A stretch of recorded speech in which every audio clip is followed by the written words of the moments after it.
Today's Alma, chapter 52. And now it came to pass in the 26th year of the reign of the judges over the people of Nephi, behold, when the Lamanites awoke on the first morning of the first month, behold, they found Amalickiah was dead in his own tent. And they also saw that Teancum was ready to give them battle on that day. And now when the Lamanites saw this, they were affrighted, and they abandoned their design in marching into the land northward, and retreated with all their army into the city of Mulek, and sought protection in their fortifications. And it came to pass that the brother of Amalickiah was appointed king over the people, and his name was Ammoron. Thus King Ammoron, the brother of King Amalickiah, was appointed to reign in his stead. And it came to pass that he did command that his people should maintain those cities which they had taken by the shedding of blood, for they had not taken any cities, save they had lost much blood.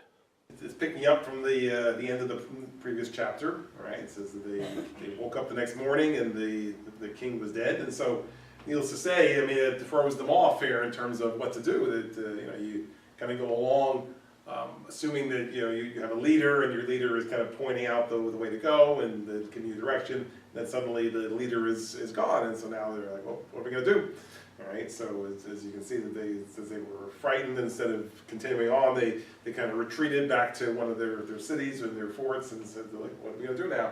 So his first order of business would be to appoint a new leader and a new king. So as it says there, the king's brother, Ammoron, was appointed to reign in his stead. Okay, so now it's in his first order of business, he says, all right, well, let's at least maintain what we have here, right? Let's not get too rambunctious and try to jump out and do anything new, but let's make sure we're settled and we have our cities covered and so forth, and then we'll see where we're going to go next. All right? But, certainly an unsettling time for the Lamanites as their king is suddenly killed, and this was like a rising star, up and comer. As you remember from the other chapters, he was very ambitious and used a lot of strategy and a lot of trickery to get to the top, and so then suddenly he's snuffed out just like that, and now they're kind of back to square one here, having somebody else be the king. And now Teancum saw that the Lamanites were determined to maintain those cities which they had taken, and those parts of the land which they had obtained possession of, and also seeing the enormity of their number, Teancum thought it was not expedient that he should attempt to attack them in their forts. But he kept his men round about, as if making preparations for war. Yea, and truly he was preparing to defend himself against them by casting up walls round about and preparing places of resort. And it came to pass that he kept thus preparing for war until Moroni had sent a large number of men to strengthen his army. And Moroni also sent orders unto him that he should retain all the prisoners who fell into his hands. For as the Lamanites had taken many prisoners, that he should retain all the prisoners of the Lamanites as a ransom for those whom the Lamanites had taken. It's a time of reevaluation, really, for both sides here, right? We've already heard about what the Lamanites were doing with their new king, and now we kind of look to the other side here. So Teancum of the Nephites says, sees that the Lamanites are kind of digging in the cities where they are, so this is probably not a time to go trying to attack those particular cities, especially that perhaps their numbers were small at this point, right? They had lost some people, and really Teancum only had a part of the army. So he was looking for some reinforcements here, okay? And in verse 7 it says he kept preparing for war until Moroni could send a large number of men to strengthen his army, right? So, it's just good sense to say, well, why go into a battle in a small group if we can get a bigger group? So he's going to wait for the reinforcements to come, right? And then while he was waiting, now as it was mentioned in verse 8, it says that Moroni sent word. It says, any prisoners that you have, don't go kill them or anything, right? Hang on to them because we can use them. We can use them to trade for our prisoners. Maybe we'll go with one for one trade, and we'll get our prisoners freed by giving them back some of their prisoners. So if we kill them, then we got nothing to bargain with. So let's keep them alive, and then we can make use of the prisoners.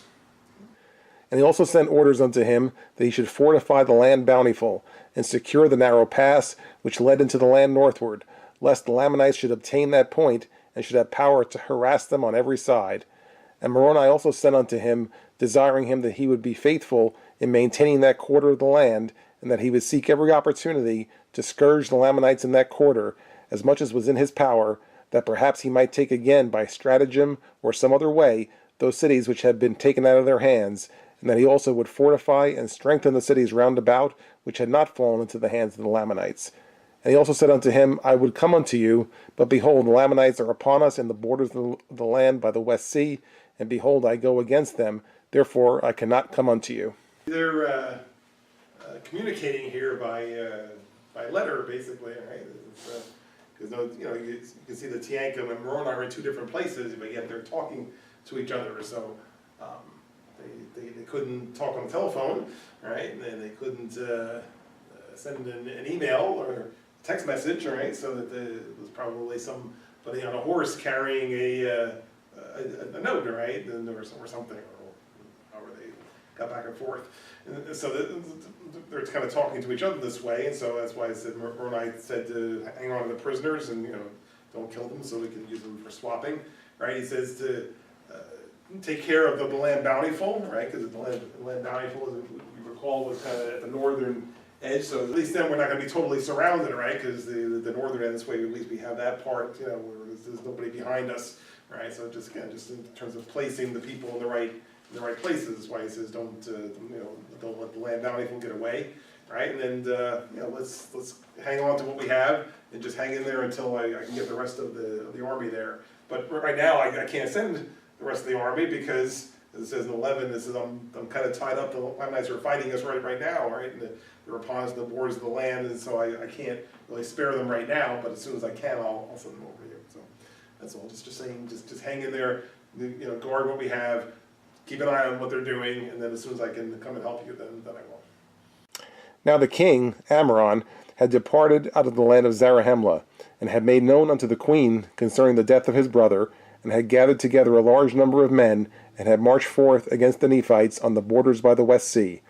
And thus he was endeavoring to harass the Nephites, and to draw away a part of their forces to that part of the land, while he had commanded those whom he had left to possess the cities which he had taken, that they should also harass the Nephites on the borders by the east sea, and should take possession of their lands as much as it was in their power, according to the power of their armies. And thus were the Nephites in those dangerous circumstances in the ending of the 26th year of the reign of the judges over the people of Nephi. Now, you may recall from the last chapter that the Lamanites had made their way over to the land of Zarahemla, which is where the Nephites live, and so really they had taken some of the cities over here, and that's where the fighting was taking place. So now with the changeover in leadership here, so the king kind of backs off of Zarahemla, as you see. It says in 12, it says the king had departed from Zarahemla, went back to the land of Nephi where they lived, and let the queen know what's happening, because obviously she was married to the king, so she had to know what had happened, right? And now as it starts to gather together a larger army to come back and do whatever battle they needed to do. It's using the word, I saw it several times in this chapter, the word harassing, right? I don't know if I really ever saw it used quite this frequently, but they were doing more than really bothering them, that they were really trying to attack them. But yeah, I see the word harass used a lot here. It says he was endeavoring to harass the Nephites, and so right, they were going to do whatever to be bothersome, to get their attention, to do what they could. It says, could they, take a little bit here and there, whatever they could, they were going to do, but doing it from their own land instead of the whole army being deployed in the land of Nephi at this point, or in the land of Zarahemla at this point. So, okay, this is what he's doing, but yet with a large army, he's able to, do a lot of damage here. So that's why he says the Nephites were in dangerous circumstances for the time, because the Lamanite army was growing, the Nephite army was kind of fragmented, so they were just kind of concerned about what was going to happen at this point. But behold, it came to pass in the 27th year of the reign of the judges, that Teancum, by the command of Moroni, who had established armies to protect the south and the west borders of the land, and had begun his march towards the land bountiful, that he might assist Teancum with his men in retaking the cities which they had lost. And it came to pass that Teancum had received orders to make an attack upon the city of Mulek, and retake it if it were possible. And it came to pass that Teancum made preparations to make an attack upon the city of Mulek, and marched forth with his army against the Lamanites. But he saw that it was impossible that he could overpower them while they were in their fortifications. Therefore he abandoned his designs, and returned again to the city bountiful, to wait for the coming of Moroni, that he might receive strength to his army. As you read this is almost like a little report, kind of, day by day, month by month of the different things that they tried to do or that they were doing, right? And this history was kept of this, and as you think of history being kept, so it gave them the source material to write what's in the Book of Mormon, right? That it's good that they kept records and such. This way, they knew what was going on. They could look back and kind of read over their own history of what was happening. So now as you see this particular episode here between 15 and 17, it says that Moroni told Tiankum, okay, city of Mulek, right? The Lamanites have taken the city of Mulek. Let's see if we can get it back. So go ahead and see if you can go after that one city. And so as he does, they go, but they see, it's just too well protected, so it's not gonna work out, right? So that's why he says, they go back to land battles, and no, can't do that. We're gonna have to wait for Moroni and the larger army to come. Do you remember why the city of Mulek was so well protected? It had what's called fortifications built around it, and who built those fortifications? The Moroni and the Nephites built it, right? Because it was their city, right? It was their city, and but yet they somehow let it get away, and so now the Lamanites are using the stuff that the Nephites built to keep them out. Okay, so they're fighting against their own thing that they built. So it says, yeah, we're trying, but this is a really well protected city here. We can't get in now, right? Because it was their city. So he said we better wait for the larger army before we try to do anything more with that particular city. And it came to pass that Moroni did arrive with his army at the land of Bountiful, in the latter end of the 27th year of the reign of the judges over the people of Nephi. And in the commencement of the 28th year, Moroni and Tiankum and many of the chief captains held a council of war, what they should do to cause the Lamanites to come out against them to battle, or that they might by some means flatter them out of their strongholds, that they might gain advantage over them, and take again the city of Mulek. And it came to pass, they sent embassies to the army of the Lamanites, which protected the city of Mulek, to their leader, whose name was Jacob, desiring him that he would come out with his armies to meet them upon the plains between the two cities. But behold, Jacob, who was a Zoramite, would not come out with his army to meet them upon the plains. The time slot here is mentioned in verse 18. It says that, well, first of all, Moroni finally arrives with his army at the land of Bountiful at the end of the 27th year, all right, of the reign of the judges. Now, if you look back to verse 14, see verse 14, it was the end of the 26th year. So just understand that this is not like happening, day by day, and the next day this one showed up, and the next day they had time is passing, right? So really, from verse 14 to 18, the whole year has gone by. So this is happening over a longer period of time, as they're just kind of waiting out for them to arrive or to travel or to finish up what they had to be doing. Right, so time is passing as this history is being written. Right, so at the end of the 27th year, it says finally they arrived, and they were waiting for the larger army to come. As now all the leaders are there. Says let's figure out how we're going to do it. Target is the city of Mulek. Right, we want to figure out how to get the city of Mulek. It's really well protected, and we know because we built those protections. Right, so the only way we're going to get the city back is to do what? Get them to come out. Right, we got to get them to come out. So we got to figure out some way to get them to come out, right? So it says by maybe flattering them or whatever. Let's just get them out of the city, and then we can overpower them, and then we can take back the city, right? So let's start with this. In verse 20, it says he sent embassies to the army of the Lamanites, and they were contacting the leader, whose name was Jacob, and says, hey, why don't you come out and have a meeting with us, all right? Come on out.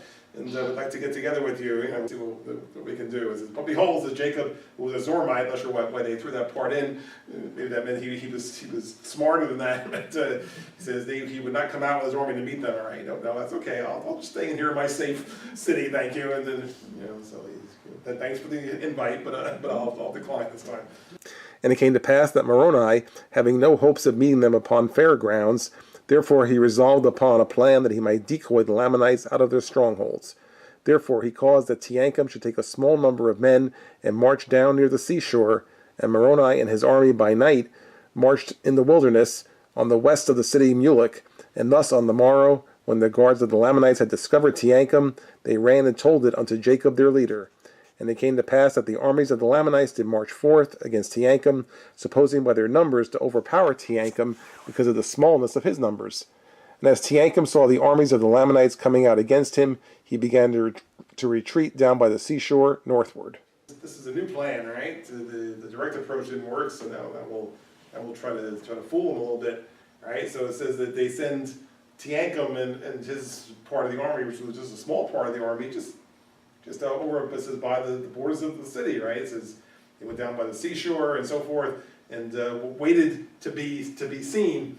Okay, they was waiting for the Lamanite guards to notice that they were there, and then they pss, look, and they, so they went back to Jacob, their leader, and said, "Hey, there's just a small army out there. We can kill them. We can take these guys. It's just a few of them. It's just a small army." So they went and told their leader, and so in 23 it says then the army of Lamanites marched forth against Teancum, figured, okay, we got these guys outnumbered. We can take these guys. Right, but then so it says Teancum, when he saw them coming, says he did a retreat. Right, they're gonna run from them. But what's happening is this is unfolding. It's a trap. Right, they're coming out of the city. Right, they're coming out of the city to chase them down. Right, because they figured, okay, they get it. This is just a small army. We don't have to be afraid of them. We can get them. So now they're coming out of the city to chase them, and they're running from them and drawing them out of the city. And it came to pass that when the Lamanites saw that he began to flee, they took courage and pursued them with vigor. And while Teancum was thus leading away the Lamanites who were pursuing them in vain, behold, Moroni commanded that a part of his army who were with him should march forth into the city and take possession of it. And thus they did, and slew all those who had been left to protect the city, yea, all those who would not yield up their weapons of war. And thus Moroni had obtained possession of the city Mulek with a part of his army, while he marched with the remainder to meet the Lamanites when they should return from the pursuit of Teancum. What happened is what you would have expected to happen at this point, right? That while the better part of the Lamanite army was out chasing down Teancum, right? So now Moroni came with the bigger part of the army and took over the city, because now the city was not as protected, right? But they might have left a few people behind, but they figured that this was the army, this was the enemy, so we can go ahead and chase them down. And meanwhile, they left the city really not fully protected, and so Moroni was able to take back the city. As you can see, they marched in the city, they killed those who wouldn't give up their weapons of war, right? And so they took over the city. And then, having done that, now he sent a part of the army to be ready for when the Lamanites came back, right? So I guess they must have thought that the Teancum army was the whole thing, right? So they're not expecting there's going to be more coming behind them. And so now when they try to come back to the city, they're going to have somebody waiting for them, which is not who they want to have waiting for them, right? See, so the strategy seems to have worked here so far. And it came to pass that the Lamanites did pursue Teancum until they came near the city Bountiful, and then they were met by Lehi and a small army which had been left to protect the city Bountiful. And now behold, when the chief captains of the Lamanites had beheld Lehi with his army coming against them, they fled in much confusion, lest perhaps they should not obtain the city Mulek before Lehi should overtake them, for they were wearied because of their march, and the men of Lehi were fresh. Now the Lamanites did not know that Moroni had been in their rear with his army, and all they feared was Lehi and his men. Now Lehi was not desirous to overtake them till they should meet Moroni and his army. Yeah, I don't have all cities drawn out here, but here's Bountiful up here, and so then Mulek is wherever it is. Let's just say it's over here somewhere, right? So the Teancum army is going this way, and the Lamanite army is chasing them until they get close to the Bountiful. Then now here's Lehi and his army there. Says, all right? So the bigger army, let's go back, right? And so now they turn around and they're headed back to Mulek. Come on, hurry up, let's get back to Mulek before Lehi's army catches us. Not knowing they're walking right into the other trap, all right, with the Moroni and the biggest part of the army is they're waiting them to come back. And so I like in 30 where it says Lehi was not desirous to overtake them. You know, I guess they were chasing them. This is let them get away from us, all right? Yeah, let them go, all right? And so, yeah, we want them to get back to the city of Mulek. So, well, yeah, run, hurry up. And so yeah, they just had them running. And so this even mentions how they were tired from all this back and forth. And meanwhile, there's all these rested armies are now going to take them on. So yeah, they handled them pretty good this time. And it came to pass that before the Lamanites had retreated far, they were surrounded by the Nephites, by the men of Moroni on one hand, and the men of Lehi on the other, all of whom were fresh and full of strength. But the Lamanites were wearied because of their long march. And Moroni commanded his men that they should fall upon them until they had given up their weapons of war. And it came to pass that Jacob, being their leader, being also a Zoramite, and having an unconquerable spirit, he led the Lamanites forth to battle with exceeding fury against Moroni. Now finally, as they're getting back towards the city, now they realize they're surrounded, right? they got the Lehi army behind them, and they got the Moroni army in front of them. And then meanwhile, they've gone all the way up to the land bountiful, all the way back. So without resting, I guess they're pretty wiped anyway. So now they have all these armies around them. So being surrounded, as we've said other times, you can either give up or you try to act like a cornered animal or whatever. So they're taking the second option this time. All right, it says that having an unconquerable spirit, he led the Lamanites forth to battle, with exceeding fury against Moroni. Let's just see if we can fight our way through here and see if we can get out of this mess that we're in. Moroni being in their course of march, therefore Jacob was determined to slay them and cut his way through to the city of Mulek. But behold, Moroni and his men were more powerful, therefore they did not give way before the Lamanites. And it came to pass that they fought on both hands with exceeding fury, and there were many slain on both sides. Yea, and Moroni was wounded, and Jacob was killed. And Lehi pressed upon their rear with such fury with his strong men, that the Lamanites in the rear delivered up their weapons of war, and the remainder of them, being much confused, knew not whether to go or to strike. Right, so as we had just mentioned, right, that their goal was to try to get back to the city of Mulek, so that's why it says we're just going to try to fight our way through. So it says Jacob was determined to slay them and cut his way through to the city of Mulek, and we get through this army, but it says that the army was more powerful than them, Moroni's army was more powerful, so they couldn't do it. Right, and so it says there was fighting on both sides. There was many killed on both sides, and even the leader, the Moroni, the general there, says was wounded, but Jacob, the other leader, was killed. Right, so this was kind of some of the outcome of the fighting. Right, and with the Lehi army behind them. Right, so they really had no chance here, and so they couldn't go forward, they couldn't go back. Right, and so finally it says they're ready to give up now because they said we can't get back to the city, we can't retreat, we can't run away, so we have no choice here but to surrender this. Now Moroni, seeing their confusion, he said unto them, If ye will bring forth your weapons of war, and deliver them up, behold, we will forbear shedding your blood. And it came to pass, that when the Lamanites had heard these words, their chief captains, all those who were not slain, came forth and threw down their weapons of war at the feet of Moroni, and also commanded their men that they should do the same. But behold, there were many that would not, and those who would not deliver up their swords were taken and bound, and their weapons of war were taken from them, and they were compelled to march with their brethren forth into the land bountiful. And now the number of prisoners who were taken exceeded more than the number of those who had been slain, yea, more than those who had been slain on both sides. At this point now, with them surrounded and confused, not knowing what to do, so Moroni says, well, listen, all right, we're not here to just kill everybody, so if you want to surrender, you give us your weapons, and we won't kill you. All right, so that was the deal. All right, and so it says obviously many of them went ahead and did that. All right, and but see, actually, as you read in 39, it says, I would have expected when it says that those who would not were killed, but it doesn't say that. Right, it says those who wouldn't surrender and give up their weapons of war. Well, they took them away from them anyway. Right, took them away from them, and what it says when they tied up, they were taken and bound, their weapons of war were taken, they were compelled to march with their brethren forth to the land bountiful. So basically they have a choice here, right? Either you give us your weapons or we'll take them away, right? And so they did that. And now, as it mentions in 40, as it's counting them up, it says now the number of prisoners is a very large number. It says more than the people who were killed, even on both sides, right? So they had a nice large number of prisoners now to deal with for future dealings. Okay, so the Nephites were successful in this particular battle, so they've retaken the city of Mulek, right? But there's some bloodshed, but their strategy worked for this particular time.